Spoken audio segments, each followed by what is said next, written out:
Hello दोस्तों, नए video में आप सभी का फिर से स्वागत है।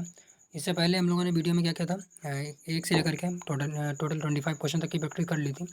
और आज क्या करेंगे, हम लोग उसके आगे के क्वेश्चन को सॉल्व करेंगे। और आप लोग जान रहे होंगे कि हम लोग क्या कर रहे हैं, टोटल जो 1000 MCQ प्रैक्टिस करने की हम लोगों ने टारगेट किया है, जो अपना यूपीएससी प्रीलिम्स 2026 का है। तो इसके लिए हम लोग चलिए आज का जो क्वेश्चन है उसको शुरू करते हैं। और क्वेश्चन को शुरू करने से पहले आप लोग क्या कर लीजिएगा, वीडियो को लाइक कर लीजिएगा और चैनल को सब्सक्राइब भी कर लीजिएगा। तो चलिए शुरू करते हैं। पहला क्वेश्चन हम लोगों का आता है कि आर्थिक मंदी के समय निम्नलिखित में से कौन सा कदम उठाए जाने की सर्वाधिक संभावना है। यानी कि इसमें आपको बताना है कि आर्थिक मंदी के समय इनमें से कौन सा कदम उठाया जाएगा। तो इनमें से कोई एक कदम होगा जो आर्थिक मंदी के समय उठाया जाएगा। इससे क्या होगा, मतलब कि मार्केट में बैलेंस जो होगा, यानी कि पैसा जो होगा उसकी मात्रा बढ़ेगी। तो कौन सा होगा? करों की दरों में कटौती के साथ साथ ब्याज की दरों में वृद्धि। तो आप जानेंगे करों की जो दर होती है उसमें कटौती तो की जाएगी, तो सही बात है, परंतु ब्याज की दर में वृद्धि नहीं होगी। यहाँ पे क्या होगी, ब्याज की दरों में भी कमी होगी। इसका मतलब हमारा ए वाला बिल्कुल गलत है। उसके बाद में क्या है, सार्वजनिक परियोजनाओं पर व्यय। तो बिल्कुल सही बात है, यानी कि अगर सार्वजनिक परियोजनाओं पर व्यय किया जाता है तो क्या होता है, मार्केट में जो होता है क्या होता है, मनी यानी कि पैसा जो होता है बढ़ जाता है। इससे क्या होता है, जो आर्थिक मंदी होती है उससे निपटने में काफ़ी अधिक मदद मिलती है। और ऐसा ही हमारे क्या जो पुराने राजा महाराजा थे वो भी इसी तरीके से करते थे। कहीं महल बनवा देना या फिर कहीं नहर खुदवा देना, कहीं पे क्या होता है कोई स्तंभ बनवा देना, जिससे क्या होता है कहीं ना कहीं मतलब कि सार्वजनिक परियोजनाओं में व्यय होता है। तो इससे क्या होता है, मंदी के समय निपटने में सबसे अधिक सहायता मिलती है। तो इसका राइट आंसर क्या हो जाएगा, हमारा बी हो जाएगा। लेकिन चलिए आगे के भी हम लोग पढ़ लेते हैं ताकि हम लोगों की गलती होने के चांस ना रहे। कर की दरों में वृद्धि। कर की दरों में वृद्धि नहीं होगा, क्योंकि हमने पहले ही बात कर ली थी कि कमी करनी होगी। तो ये वाला नहीं हो सकता हमारा। सार्वजनिक परियोजनाओं में व्यय में कमी तो नहीं होगी। कमी होगी तो क्या होगा, हमारा लिक्विडिटी जो होगी मार्केट में कम हो जाएगी। तो इस प्रकार से हमारा डी वाला भी नहीं होगा। चलिए अगले क्वेश्चन को सॉल्व कर लेते हैं। इसका भी हो गया हमारा। अगला क्वेश्चन आता है हमारा, क्या है, निम्नलिखित कथनों पर विचार करना है। अन्य बातों को अपरिवर्तित रहने पर भी किसी वस्तु की बाजार मांग बढ़ सकती है। यानी कि कोई ऐसी चीज़ है क्या कि अन्य बातें अपरिवर्तित रहें तो किसी वस्तु की मांग बढ़ेगी, ये किस पे डिपेंड करेगा। तो इसके बारे में पूछा गया है। इसकी स्थापन्य वस्तु की कीमत में वृद्धि हो, यानी कि जो इसके स्थान पर वस्तु जो है उसका उपयोग होता है और उसकी कीमत में वृद्धि होती है, तो क्या जो वस्तु होगी उसकी भी कीमत में वृद्धि होगी क्या? तो वैसे तो बिल्कुल सही बात है। अगर यानी कि जैसे कि उसके स्थान पर उपयोग होने वाली वस्तु की अगर कीमत में वृद्धि होती है तो उसकी कीमत जो वस्तु मेन वस्तु है उसकी कीमत में भी वृद्धि होगी। इसको आप उदाहरण से इस तरीके से समझ सकते हैं कि मान लिया अगर जैसे कि आलू होता है हमारे मार्केट में, अगर आप बाज़ार की कीमत को देखें तो बाज़ार में अगर आलू की कीमत बढ़ जाती है तो अन्य सब्जियों की कीमत भी बढ़ जाती है। क्यों? क्योंकि अगर आलू क्या करते हैं लोग, अन्य सब्जियों की जगह पर खाने की कोशिश मतलब कि खाते हैं। तो इस उदाहरण से आप समझ सकते हैं, तो क्या होगा, आप इस उदाहरण से मतलब समझ सकते हैं कि आलू के उदाहरण से कि मार्केट में अगर आलू की कीमत बढ़ जाती है तो उसके स्थान पे क्या जितनी भी अन्य जो सब्जियां होती हैं उसकी कीमत भी बढ़ जाती है। तो इस प्रकार से क्या होगा, यानी कि उसकी स्थापन्य वस्तु की कीमत में वृद्धि होना। तो बिल्कुल सही बात है, यानी कि ए हो जाएगा हमारा। इसकी पूरक इसकी पूरक वस्तु की कीमत में वृद्धि होना। तो इसकी जो पूरक वस्तु होती है उसकी कीमत में अगर वृद्धि होती है तो ये वाला हमारा अभी देख लेते हैं, अभी है कि नहीं है, क्योंकि इसमें हमें डाउट है अभी। तो इसके बाद में अगले देख लेते हैं। वस्तु घटिया किस्म की है और उपभोक्ताओं की आय में वृद्धि होगी। ये कॉमन सेंस की बात है। अगर कोई वस्तु है घटिया किस्म की है और उपभोक्ताओं की अगर आय में वृद्धि होगा तो वो उस वस्तु को क्यों खरीदेगा। इसका मतलब हमारा क्या होगा, तीसरा नहीं होना सकता, होना चाहिए। अगर तीसरा नहीं होगा तो हम इसको भी काटेंगे, इसको भी काटेंगे और इसको भी काटेंगे। इसी प्रकार से हम राइट आंसर तक पहुँच चुके हैं, यानी कि इसका राइट आंसर क्या होगा, हमारा ए होगा। वैसे यहाँ पे दो को देखने पे लग रहा था कि शायद दो हो सकता है, परंतु अगर हम एलिमिनेशन करते हैं तो आप राइट आंसर तक पहुँच गए, 1 और 4। और यूपीएससी ने अपने फाइनल ऑफिशियल आंसर की में भी 1 एंड 4 ही दिया है। उसके बाद में क्या, यदि वस्तु की कीमत घटती है तो ये तो बात सही है कि अगर कीमत घटेगी तो मांग तो बढ़ ही जाएगी। तो इस प्रकार के क्वेश्चन को सॉल्व करने का यही तरीका होता है। बाकी आप लोग कॉन्सेप्चुअल का अगर आता है तो आप आराम से इसको सही कर पाएंगे। चलिए अगले क्वेश्चन को देख लेते हैं। अगला क्या है, भारतीय सरकारी बॉन्ड प्रतिफल निम्नलिखित में से किससे या किन से प्रभावित होते हैं। यानी कि जो हमारे सरकारी बॉन्ड होते हैं वो किससे और किन से प्रभावित होते हैं, तो ये आपको बताना है। सरकारी bond, United state federal reserve की कार्रवाइयाँ। तो बिल्कुल सही बात है। जो यूनाइटेड स्टेट, यानी कि आप जानते होंगे टेपर टेंटम करके एक होता है, और मतलब कि एक तरीके से जो भी अमेरिका का जो यूनाइटेड जो स्टेट है उसका फेडरल रिजर्व में अगर जो भी परिवर्तन होता है वो हमारे सरकारी बॉन्ड पे डायरेक्टली प्रभाव पड़ता है उसका। भारतीय रिजर्व बैंक की कार्रवाइयाँ तो जैसे जानते होंगे, यानी कि भारतीय रिजर्व बैंक की कार्रवाइयाँ तो प्रभाव डालेंगी ही डालेंगी। अगले क्या है हमारा, मुद्रास्फीति और अल्पावधिक ब्याज दर। तो ये भी हमारा ब्याज मतलब कि जो ब्याज दर होंगे वो भी हमारे सरकारी बॉन्ड पे प्रभाव डालेंगे। तो इसका मतलब क्या है, इसका मतलब है कि सारे तीन के तीनों हमारे, इसका राइट आंसर हो जाएगा 1 1 2 एंड 3, यानी कि डी इसका आंसर हो जाएगा। चलिए अगले क्वेश्चन को सॉल्व कर लेते हैं। अगला क्या था हमारा, इसी प्रकार से हम लोग क्या करें, सारे के सारे क्वेश्चन को सॉल्व करेंगे आज भी 25 क्वेश्चन को। और आप लोग क्या कर लीजिएगा, वीडियो को लाइक कर लीजिएगा और चैनल को सब्सक्राइब जरूर कर लीजिएगा, क्योंकि अगर आप लोग अगर सपोर्ट नहीं करते हैं फिर सीरीज़ क्या होती है, रुक जाती है। और आप लोगों के सपोर्ट से क्या होती है, सीरीज़ चल पाती है। क्योंकि आप लोगों ने अगर इकोनॉमिक्स आप लोग जान ही रहे हैं कि हम लोग इकोनॉमिक्स ही पढ़ रहे हैं, और डिमांड एंड सप्लाई का ही पूरा गेम होता है। अगर डिमांड नहीं है तो इसकी सप्लाई भी कम ही हो जाती है, और अगर डिमांड ज़्यादा होगी तो सप्लाई भी ज़्यादा की जाएगी। तो वही से हमें, आप लोग अगर इसको ज़्यादा से ज़्यादा सपोर्ट करेंगे तो आगे हम लोग क्या करेंगे, इसका सीरीज़ को कंटिन्यू करेंगे। अगले क्या, निम्नलिखित कथनों पर विचार कीजिए। किसी मुद्रा के अवमूल्यन का प्रभाव यह है कि यह अनिवार्य रूप से, यानी कि अगर किसी मुद्रा है उसका डिवैल्यूएशन किया जाता है, यानी कि कोई मुद्रा है उसकी कीमत को घटाया जाता है। यानी कि डिवैल्यूएशन का मतलब होता है जानबूझकर घटाना। तो इसमें क्या होता है, विदेशी अनिवार्य रूप से क्या होगा, विदेशी बाजारों में घरेलू निर्यात को निर्यात की प्रतिस्पर्धात्मकता बढ़ेगी। तो बिल्कुल सही बात है, यानी कि अगर हमारा रुपये जो होता है उसको अगर हम कीमत को गिराते हैं तो इससे हमारी क्या होती है, निर्यात बढ़ जाता है, और आयात क्या हो जाते हैं हमारे, आयात हमारे महंगे हो जाते हैं और निर्यात हमारे सस्ते हो जाते हैं। तो बिल्कुल सही बात है, यानी कि बहुत सारे देश यही करते हैं। चीन भी बहुत बार कर चुका है कि अपने रुपए की कीमत जो होती है, मतलब कि अपना जो युआन है उसका, चीन का युआन है जो कीमत मुद्रा है, तो उसको क्या कर देता है, घटा देता है। उसके बाद घरेलू मुद्रा के विदेशी मूल्य बढ़ जाएंगे। तो घरेलू मुद्रा के विदेशी मूल्य बढ़ेंगे नहीं, क्या होंगे, घट जाएंगे। ये गलत है हमारा है। तो दो गलत होता ही हमारे पास एक सही है, इसका मतलब राइट आंसर क्या होगा हमारा, ये हो जाएगा। व्यापार संतुलन में सुधार होगा। आप जानते होंगे अगर मुद्रा के अवमूल्यन से ही व्यापार संतुलन में सुधार होना होता तो आज से 10 साल पहले ही कर लिया जाता। तो ये तो कोई मतलब कि कॉमन सेंस ही नहीं बनता। तो राइट आंसर क्या हो गया हमारा, ये हो गया, यानी कि विदेशी बाजारों में घरेलू निर्यात के प्रतिस्पर्धात्मकता को बढ़ावा मिलेगा। बिल्कुल सही बात है। उसके बाद में चलिए अगले क्वेश्चन को सॉल्व कर लेते हैं। अगला क्या है, निम्नलिखित पर विचार करना है। विदेशी मुद्रा अपरिवर्तनीय क्या क्वेश्चन है, पूरा पढ़ लेते हैं हम लोग। क्या पूछा गया है, उपरोक्त में से किन विदेशी प्रत्यक्ष निवेश के रूप में सम्मिलित किया जाएगा, यानी कि एफडीआई के रूप में किसको माना जाएगा। तो इनमें से कौन सा एफडीआई है, जी आपको बताना है।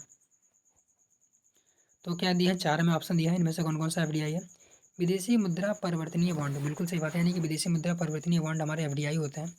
कुछ शर्तों के साथ विदेशी संस्थागत निवेशक, तो यहाँ पे वैसे तो क्या विदेशी संस्थागत निवेशक को हम लोग एफपीआई कहते हैं, परंतु कुछ शर्तों के साथ यहाँ पे बोल दिया, इसलिए क्या है, यूपीएससी ने इसको भी सही माना था। यानी कि एक भी सही है हमारा, दो भी सही है।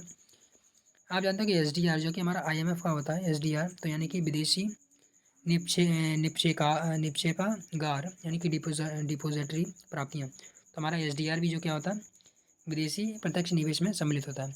अनिवासी विदेशी जमाएँ जो होती हैं हमारी एफडीआई में सम्मिलित नहीं की जाती। तो इसका मतलब 4 नहीं होगा, और 1 और 2 3 हो जाएगा। तो इसका राइट आंसर क्या हो गया हमारा, ये हो गया।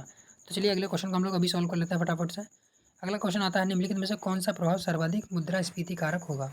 अभी देख रहे हो आप, समझ रहे होंगे, यानी कि जो हमारा इन्फ्लेशन है या फिर हमारा बैलेंस ऑफ पेमेंट है, इससे कई बार क्वेश्चन मतलब कि रिपीट होते रहता है। और मतलब कि जो भी हमारे आईएमएफ होता है या फिर हमारा जो आरबीआई होता है, इसकी कार्रवाइयों के रिलेटेड लेकर के भी क्वेश्चन बनाए जाते हैं। तो चलिए अगले क्वेश्चन को देख लेते हैं, क्या बोला है, मुद्रास्फीति कारक कौन सा होगा। और ये क्वेश्चन मैं आपको बता देता हूँ, ये क्वेश्चन रिपीटेड भी है, यानी कि यूपीएससी ने जो था अपने क्वेश्चन को रिपीट भी किया है ये। तो यूपीएससी का कौन सा क्वेश्चन है, इसको कर देख लेते हैं। मुद्रास्फीति कारक कौन सा होगा, सार्वजनिक ऋण की चुकौती करना। तो सार्वजनिक ऋण की अगर चुकौती होगी तो कहीं ना कहीं मार्केट में पैसा बढ़ेगा, तो कहीं ना कहीं क्या होगा, मुद्रास्फीति बढ़ेगी। तो यहाँ हमारा ये भी हो सकता है, परंतु अभी हम लोग क्या करेंगे, चारों को विकल्प पढ़ेंगे, उसके बाद में ही देखेंगे। क्योंकि यहाँ पे बोला गया सर्वाधिक, तो हो सकता है इससे ज़्यादा भी कोई हो। बजट घाटे के वित्तीय के लिए जनता से उधार लेना। तो आप देख रहे हो, जनता से अगर उधार लेंगे तभी मार्केट में पैसा बढ़ेगा ही कहीं ना कहीं। लेकिन यहाँ पे अगर जनता से उधार लेंगे तो पैसा शायद बढ़ेगा नहीं, क्या घटे हो जाएगा। तो यानी कि हमारा भी नहीं हो सकता, क्योंकि अगर जनता से पैसा उधार ले लिया गया तो मार्केट में क्या होगा, पैसा कम हो जाएगा। उसके बाद में बजट घाटे के वित्तीय के लिए बैंकों से उधार लेना, तो यहाँ भी हमारा गलत हो जाएगा। अगर बैंकों से उधार लिया जाएगा तो क्या हो जाएगा हमारा, बैंक जो होंगी मतलब कि ऋण देने के लिए कम ब्याज दरों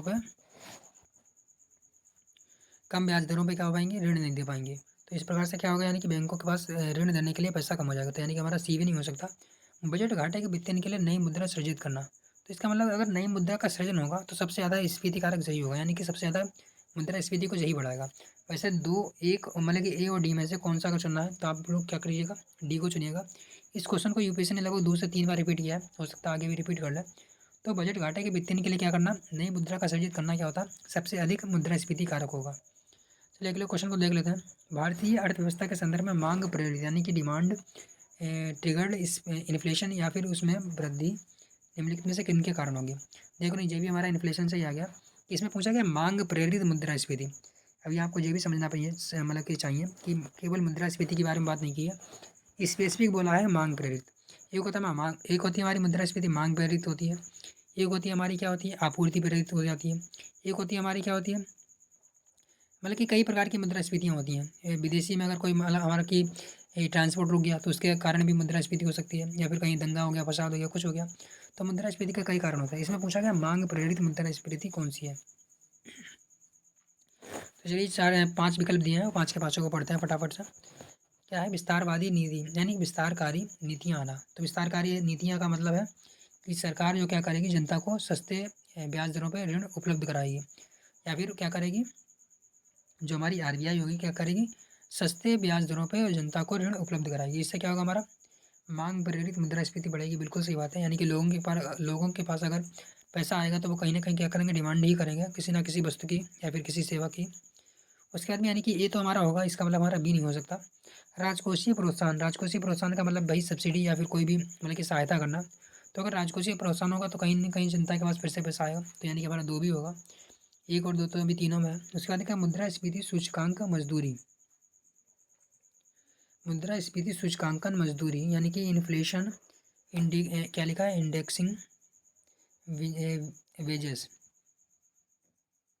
तो अगर मजदूरी बढ़ेगी, यानी कि मजदूरी का मतलब है कि मुद्रास्फीति को ध्यान में रखते हुए मजदूरी को बढ़ाना, इसे बोलते हैं इन्फ्लेशन इंडेक्सिंग वेजेस। तो इसका मतलब क्या हो गया हमारा, 3 होगा कि नहीं होगा अभी देखते हैं फिर से। उसके बाद में क्या, क्रय शक्ति, उच्च क्रय शक्ति। तो उच्च क्रय शक्ति तो डायरेक्टली हमारे क्या है, मांग प्रेरित से ही है, यानी कि 4 तो होगा। 1 2 और 4 हमारा किस में है, 1 2 4, तो यानी कि 4 इसमें नहीं है तो ये हट जाएगा। अभी हम लोग क्या पूछे, 1 2 और 4 पे पूछेंगे। अभी 3 हमारा क्या है, गारंटेड नहीं होगा, एक नहीं होगा। उसके बाद में क्या आया हमारा, बढ़ती ब्याज दरें। तो अगर बढ़ती ब्याज दरें, अगर ब्याज दरें बढ़ेंगी तो ये तो नहीं होगा, यानी कि 5वां तो किसी भी कीमत में नहीं हो सकता। और अगर आपने 5वां काट दिया होता तो आप पहले ही आंसर तक पहुँच चुके होता, इतना आप लोगों को पढ़ने की जरूरत ही नहीं पड़ती। इसका मतलब राइट आंसर क्या होगा हमारा, 1 2 और 4। इसका मतलब हमारा क्या होगा, 3 वाला भी नहीं होगा। इसका मतलब इसका राइट आंसर क्या होगा, हमारा ए हो जाएगा। तो इसी प्रकार से आपको जो होता है कि मतलब कि क्वेश्चन को अटेम्प्ट करने का तरीका होता है कि क्वेश्चन को कैसे अटेम्प्ट करना पड़ेगा। आप इसके लिए क्या कितनी भी नॉलेज कर लीजिए, अगर आप लोगों को क्वेश्चन अटेम्प्ट करने का तरीका नहीं आ रहा है तो क्वेश्चन कहीं भी हल नहीं होने वाला है। क्योंकि आपके पास इतनी इन्फॉर्मेशन होने के बावजूद भी कहीं आपको इस कॉन्सेप्ट को आना चाहिए, इस कॉन्सेप्ट को आना चाहिए, इस कॉन्सेप्ट को आना चाहिए, चौथा कॉन्सेप्ट आना चाहिए, 5वां भी कॉन्सेप्ट आना चाहिए, और साथ साथ इन सभी को मतलब कि जो फंक्शन मिले हुए हैं इनको भी आपको आना चाहिए। तो बहुत ज़्यादा ही मतलब कि प्रॉब्लम हो जाती है कि इसको कैसे सॉल्व करें। तो यही सॉल्व करने का तरीका होता है, अगर आपको सॉल्व करने का तरीका आ गया तो आप क्वेश्चन को आराम से हैंडल कर पाएंगे। चलिए अगले क्वेश्चन को सॉल्व कर लेते हैं। अगला क्वेश्चन कौन सा आता है, आप लोग आंसर देने की कोशिश कीजिए। इसमें क्या पूछा गया, निम्नलिखित में से किस अर्थव्यवस्था में मुद्रा गुणांक में वृद्धि होगी। तो देख रहे होंगे, अगर आप लोगों ने हमारे पिछले वीडियो देखा होंगे तो आप लोग अच्छे से समझ गए होंगे कि ये क्वेश्चन रिपीटेड है, यानी कि यूपीएससी ने क्या किया, इस क्वेश्चन को भी रिपीट किया। और लोग कहते हैं कि यूपीएससी का क्वेश्चन को रिपीट नहीं करती है। तो अगर आप लोगों ने पीवाई को मेरे पिछले देखोगे तो आराम से आप समझ गए कि ये क्वेश्चन क्या हमारा रिपीटेड है। और इसका मैं आपको डायरेक्टली आंसर बता देता हूँ कि मुद्रा गुणांक का मतलब होता है मनी मल्टीप्लायर। और इसमें क्या बोला, बैंकों में आरक्षित निधि अनुपात में वृद्धि, तो ये गलत हो गया हमारा। बैंकों में सावधिक चलनिधि अनुपात में वृद्धि करना, ये भी नहीं होगा हमारा। क्या होगा, लोगों की अगर बैंकिंग आदतें में वृद्धि होगी तो इससे क्या होगा, हमारा मुद्रा गुणांक में वृद्धि होगी। और इसका कॉन्सेप्ट हमने ऑलरेडी बताया था, तो उसके बारे में हम लोग आज डिटेल में नहीं बात करेंगे। जिसको देखना है वो लोग वो उस वीडियो को देख सकते हैं। चलिए अगले क्वेश्चन को देख लेते हैं। और अगला क्वेश्चन आता है हमारा बार्टर क्रेडिट, और जो कहीं ना कहीं हमारा करंट अफेयर से रिलेटेड है। इसमें पूछा गया वाटर क्रेडिट के संदर्भ में निम्नलिखित कदम पर फिर से विचार करना है, और विकल्प हमारे पास दिया है। ये जल एवं स्वच्छता क्षेत्र में कार्य के लिए सूक्ष्म वित्तीय संस्थाओं माइक्रो फाइनेंस टूल को लागू करता है। यानी कि यह जल में स्वच्छता क्षेत्र में कार्य के लिए जो है सूक्ष्म फाइनेंस टूल के रूप में कार्य करता है। तो बिल्कुल सही बात है, यानी कि वाटर क्रेडिट का मतलब है कि जल एवं स्वच्छता के क्षेत्र में क्या करना, सूक्ष्म फाइनेंस उपलब्ध कराना, इसे हम कहते हैं वाटर क्रेडिट। और अगला आता हमारा क्या, एक एक वैश्विक पहल जिससे यानी कि जिसे विश्व स्वास्थ्य संगठन और विश्व बैंक के तत्वाधान में प्रारंभ किया गया है। क्या ये मतलब कि वैश्विक पहल है, जिससे क्या WTO और विश्व स्वास्थ्य संगठन यानी WTO और नहीं क्या वर्ल्ड बैंक और WHO ने क्या प्रारंभ किया। तो 2 हमारा गलत हो जाता है, यानी कि इसका वाटर क्रेडिट जो है water.org करके एक संस्था शायद उसने इसको जो का प्रारंभ किया था। तो हमारा दूसरा वाला गलत हो जाता है। तो दूसरा अगर गलत हो जाता है तो आराम से आप आंसर तक पहुंच गए। 1 और 3 इसका राइट आंसर हो जाएगा। इसका उद्देश्य निर्धन व्यक्तियों को सहायकी के बिना अपनी जल संबंधी आवश्यकताओं को पूरा करने के लिए समर्थन करना। तो बिल्कुल सही बात है, यानी कि इसका 3 वाला सही हो जाएगा। इसको जो था कौन सी संस्था ने बताया था, मैं बता रहा था कि water.org करके एक संस्था है। तो मैं आपको कंफर्म बताता हूँ जी। water.org करके एक NGO है। तो वो क्या है, इसके लिए वाटर क्रेडिट नाम की एक जो पहल चलाता है, तो वही चलाता है। तो चलिए अगले देख लेते हैं। अगला क्वेश्चन हमारा क्या आता है, भारत में अंतिम उधारदाता यानी कि लास्ट क्या है, लेंडर्स ऑफ लास्ट रिसोर्स कौन है। तो इसमें क्या बताना है कि अंतिम उधारदाता के रूप में किसे मतलब कि माना जाता है। जो बैंक केंद्रीय बैंकों के कार्य में समानता निम्नलिखित में से कौन सम्मिलित है। यानी कि भारत में अंतिम उधारदाता के रूप में केंद्रीय बैंक के कार्य के समानता निम्नलिखित में से क्या सम्मिलित है।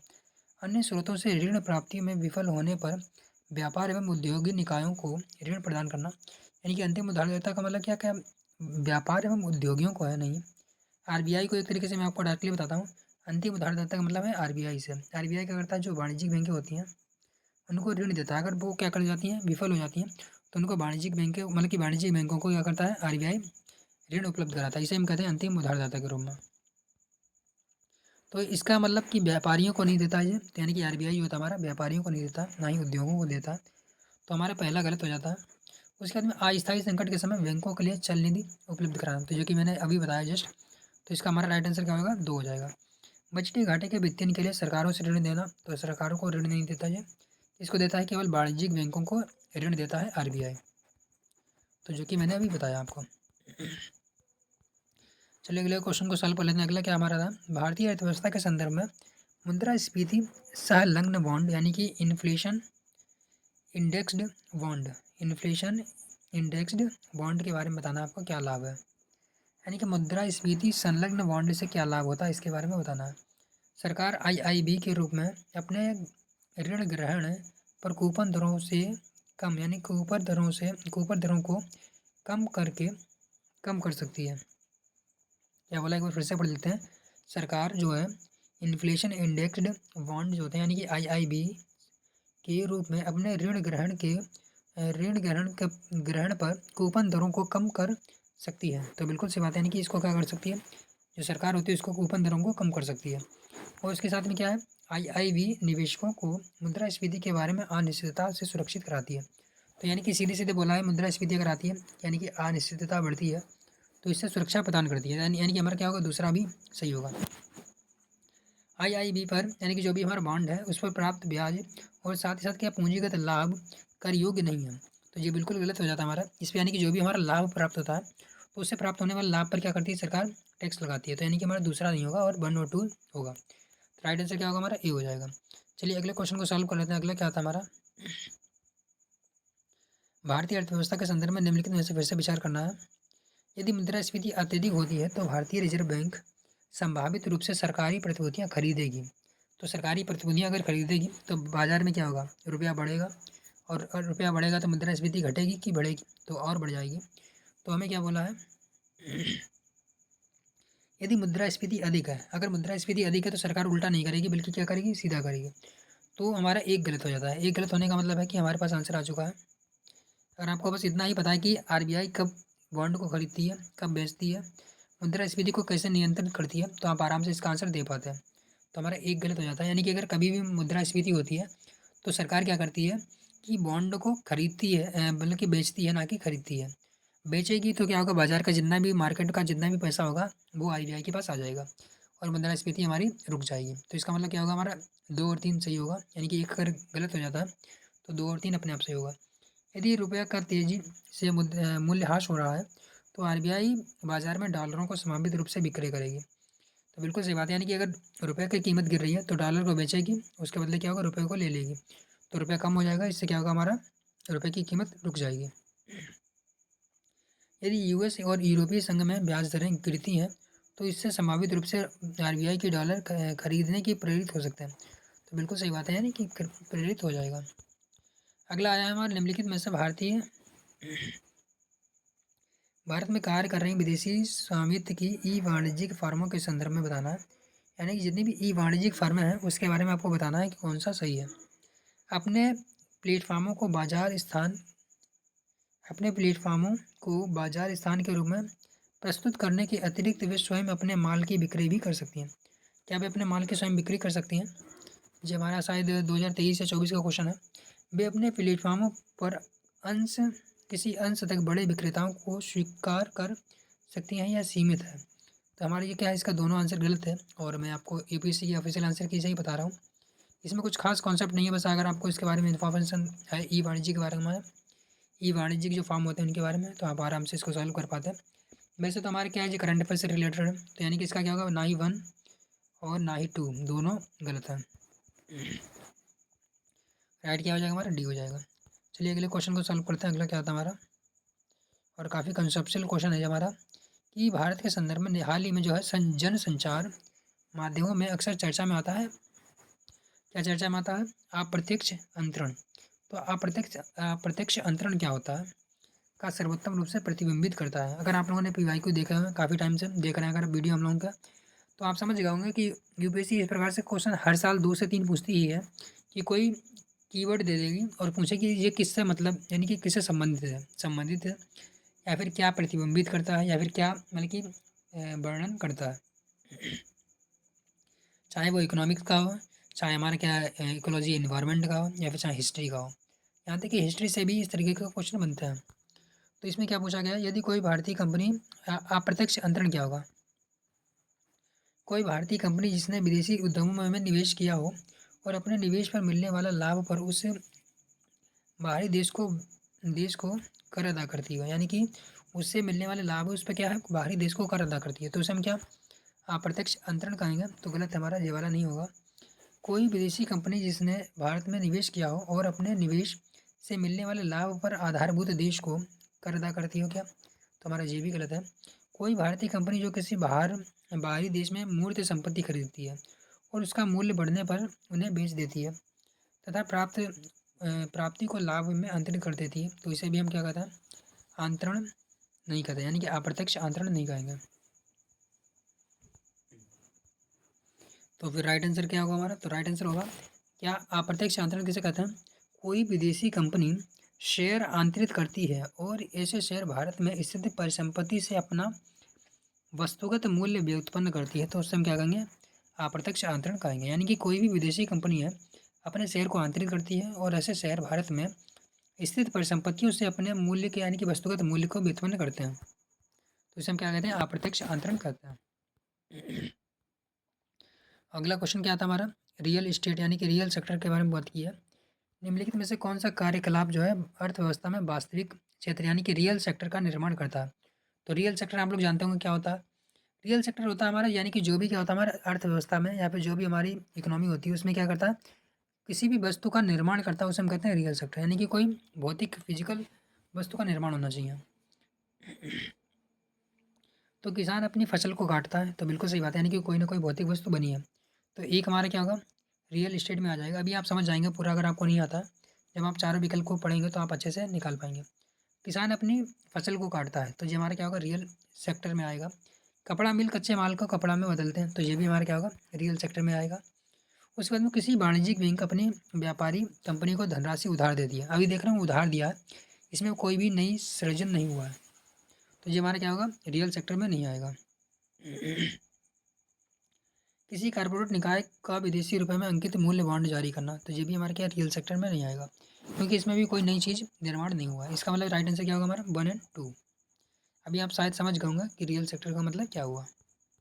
अगला क्वेश्चन आता है, निम्नलिखित में से क्या है, किसी संगठन या कंपनी के द्वारा किए गए व्यय के संदर्भ में निम्नलिखित में से कौन सा सही है?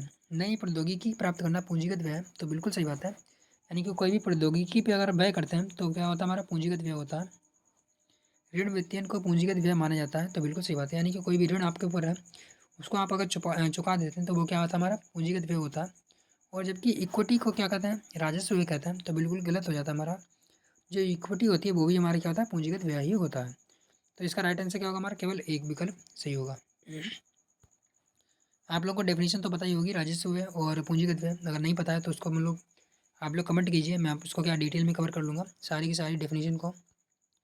उसके बाद क्या निम्नलिखित कथनों पर विचार कीजिए। यूएस फेडरल रिजर्व की सख्त मौद्रिक नीति पलायन की ओर ले जाती है। यानी कि यूएस फेडरल रिजर्व की सख्त मुद्रा नीति पलायन की ओर ले जाती है। तो इसमें क्या पूछा गया है, यूएस फेडरल रिजर्व की सख्त मुद्रा नीति पूंजी पलायन की ओर ले जाती है। यानी कि जब भी यूएस रिजर्व जो फेडरल रिजर्व है यानी कि अमेरिका का जो भी बैंक है, अगर सख्त मौद्रिक नीति को अपनाता है तो इससे क्या होता है, जो मुद्रा जो होती है पलायन हो जाती है, यानी कि पूंजी का जो पलायन हो जाता है। सीधे से मतलब कि अगर आप लोगों ने करंट अफेयर्स में कभी देखा होगा, तो जब भी यूएस फेडरल रिजर्व ने अपनी कीमतें मतलब कि जो ब्याज दरें उसको बढ़ाया है, तो भारतीय मार्केट से रुपया जो है यूएस बाज़ार में चला गया।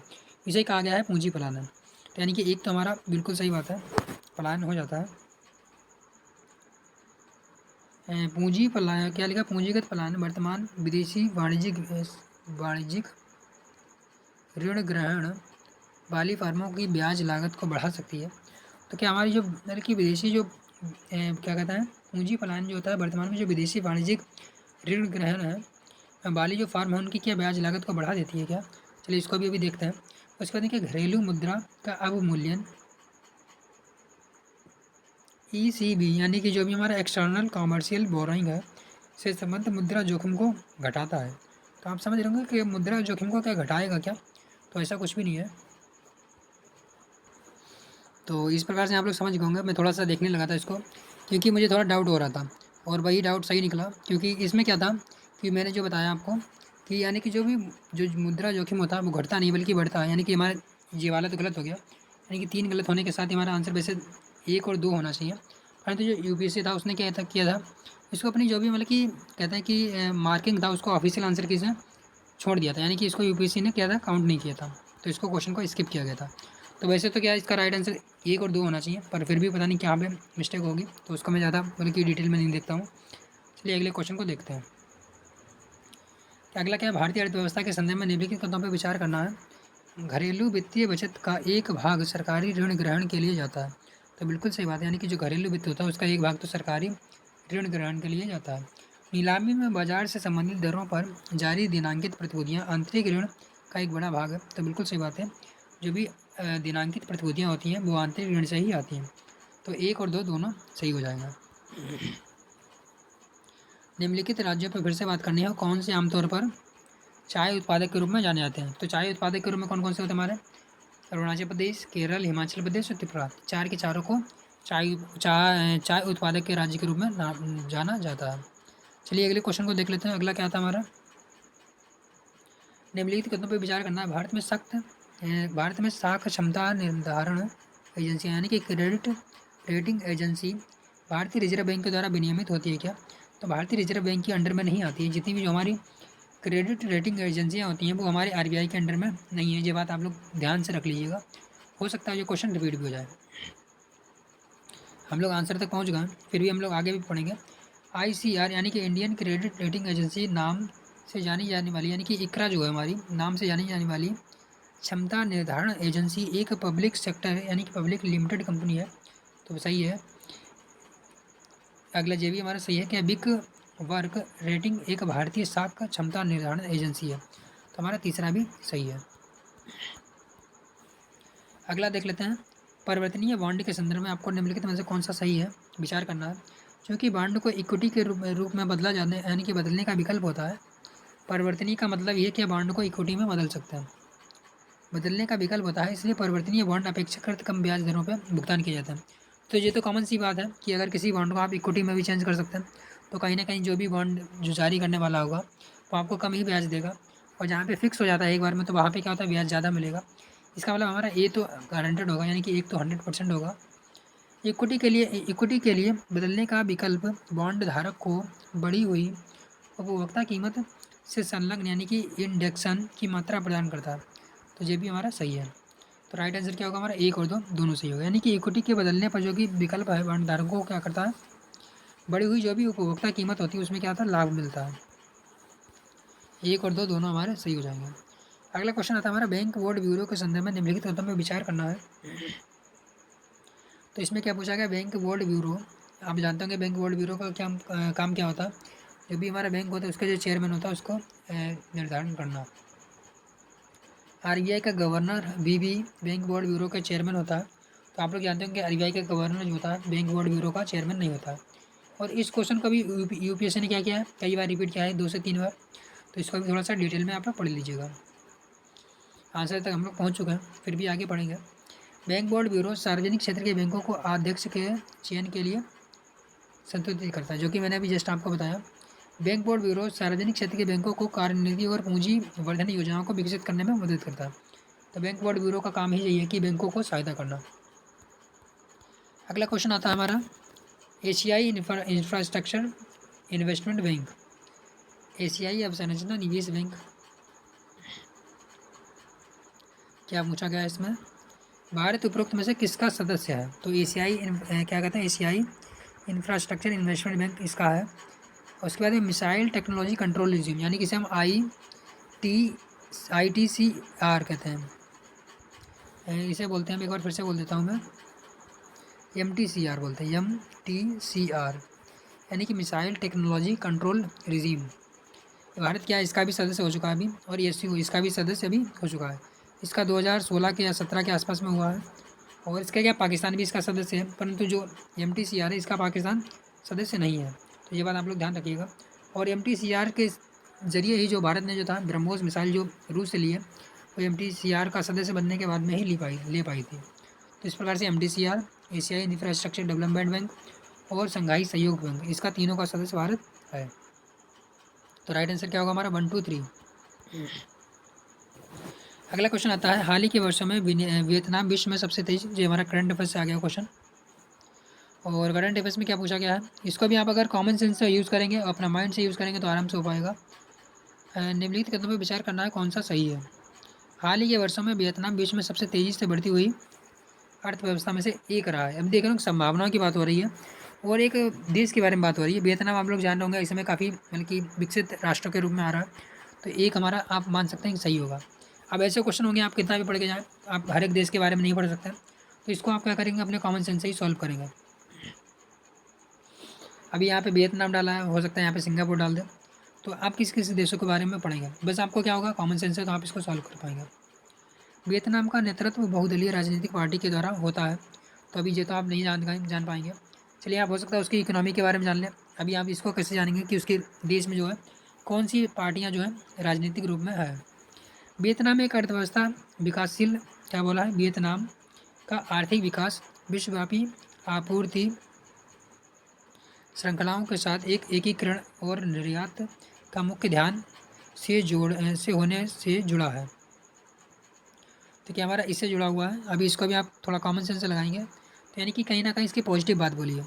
और मैं एक बात आपको और बता देता हूँ कि अगर कोई भी यूपीएससी का क्वेश्चन आता है, किसी भी योजना हो या कोई भी देश हो, उसके बारे में अगर कोई पॉजिटिव बात बोले तो 90% चांस होता है कि वो सही होगा। तो इस प्रकार से आप इसको सही मानेंगे। परंतु अभी इसको आप लोग नहीं बता सकते कि बहुदलीय पार्टी है कि नहीं है। बाकी एक तो हमारा सही था ही, तो एक हमारा सही होने के साथ साथ कि हम लोग 50-50 पे ऑलरेडी पहुँच चुका था। लंबे समय से वियतनाम निम्न श्रम लागतों और स्थिर विनिमय दरों ने वैश्विक निर्यात को आकर्षित किया। तो यानी कि ये भी बात हमारी क्या सही है कि वियतनाम ने क्या किया, निम्न श्रम लागत और स्थिर विनिमय दरों ने वैश्विक निर्यात को आकर्षित किया। हिंद प्रशांत क्षेत्र का सार्वजनिक उत्पादक ई सेवा सेक्टर वियतनाम है। तो ये तो हमारा आप नॉर्मली काट ही सकते हैं, क्योंकि हिंद प्रशांत क्षेत्र में भारत के होने के मतलब कि मौजूद होने के बावजूद अगर वियतनाम है तो ये तो बड़ी बात हो जाएगी, क्योंकि भारत में क्या है, ई सेक्टर जो है, सर्विस सेक्टर जो है काफ़ी मतलब कि विकसित है। तो इस प्रकार से 5वां तो नहीं होगा, और 1 और 4 हमारा होगा। तो इस प्रकार से हमारा 1 3 एंड 4 हो जाएगा। तो इस प्रकार से वियतनाम में बहुदलीय राजनीतिक पार्टी हमारी नहीं होती है। तो इस प्रकार से आप मतलब एक तरीके से क्वेश्चन है जरूर जीएस का, परंतु आपको सॉल्व ऐसे करना है जैसे कि आप मैथमेटिक्स या फिर कोई रीजनिंग का क्वेश्चन सॉल्व कर रहे हैं। यही हमारा यूपीएससी के क्वेश्चन को सॉल्व करने की तरीका होता है, यानी कि आप इस तरीके से सॉल्व करेंगे जैसे आप मैथ का क्वेश्चन सॉल्व कर रहे हैं, सेम टू सेम वैसे ही आप सॉल्व करेंगे। और इस प्रकार के क्वेश्चन है, इस प्रकार के क्वेश्चन आप लोग कैसे सॉल्व करेंगे, इस प्रकार के क्वेश्चन सॉल्व करते हैं सीधे सीधे। अगर आपको इन्फॉर्मेशन है, आपको नॉलेज है, तो आप कर पाएंगे। और इस प्रकार के क्वेश्चन आप कैसे सॉल्व करेंगे, इस प्रकार के क्वेश्चन आपको कितनी भी नॉलेज हो, आप नॉलेज से इसको नहीं सॉल्व कर पाएंगे। आप इसको सॉल्व करा पाएंगे अपने एक्सपीरियंस से, अपने सॉल्विंग मतलब कि करने की जो अप्रोच है या फिर जो भी टेक्निक है उसके ज़रिए। और जी हमारे किस्से होंगे नॉलेज से सॉल्व होंगे। भारत में निम्नलिखित में से कौन सा मुद्रास्फीति को नियंत्रित कर कीमत स्तर बनाए रखने के लिए उत्तरदायी, यानी कि जो भी हमारी कीमत को स्थिरता बनाता है वो कौन उत्तरदायी है? उपभोक्ता मामलों का मंत्रालय है, व्यय प्रबंधन आयोग है, वित्तीय स्थिरता एवं विकास परिषद है, या फिर आरबीआई है? तो जो भी हमारी मुद्रास्फीति को नियंत्रण कौन करता है? आरबीआई करता है। किसके जरिए करता है? रेपो रेट के जरिए, रिवर्स रेपो रेट के जरिए यानी कि ट्रिपल आर के जरिए, बैंक रेट के जरिए यानी कि बीआर के जरिए, और क्या होता है हमारा, और भी बहुत सारे होते हैं, वो मैं आपको चलिए आगे डिटेल में बताता हूँ फिर से कभी। भारत में निम्नलिखित में से कौन सा एक उन फैक्ट्रियों में है, उन फैक्ट्रियों में कामगार नियुक्त है, यानी कि भारत में निम्नलिखित में से कौन एक उन फैक्ट्रियों में जिनमें कामगार नियुक्त है औद्योगिक विवाद समापन छटनी और कामबंदी के विषय में सूचना संलिप्त करता है। अभी देख रहे हो ये भी हमारा इन्फॉर्मेशन बेस्ड क्वेश्चन है। तो इसके लिए कौन हमारा श्रम ब्यूरो है, यानी कि लेबर ब्यूरो है, जो हमारे सारी की सारी छटनी, कामगारों की नियुक्ति या विवादों का समापन कराता है। तो इस प्रकार से हम लोग क्या करते हैं, एक क्वेश्चन, चलिए अगला लास्ट एक क्वेश्चन और सॉल्व कर लेते हैं, उसके बाद में जो हमारा आज का क्वेश्चन क्या होगा, लास्ट क्वेश्चन रहेगा आज का। और भारत में कोयला नियंत्रक संगठन कोल कंट्रोलर ऑर्गेनाइजेशन के क्या भूमिका है? अभी देख रहे हो कोल ऑर्गेनाइजेशन के बारे में पूछ दिया। अब इसको भी कितना भी पढ़ के जाएँ, कहीं ना कहीं कोई ना कोई स्टेटमेंट ऐसा होगा जो आपको नहीं आता होगा। तो इसमें क्या पूछेगा, कोल कंट्रोलर ऑर्गेनाइजेशन भारत सरकार में कोयला सांख्यिकी का प्रमुख है। तो हाँ, हो सकता है, यानी कि हम मानेंगे सही होगा शायद। ये कोल मैं आपको बता रहा हूँ, वैसे तो मैं इसको ऑलरेडी पढ़ चुका हूँ, फिर आपको सॉल्व करा रहा हूँ। तो क्या यह बद्ध कोयला लिग्नाइट खंड के विकास की प्रगति का मॉनिटर करता है?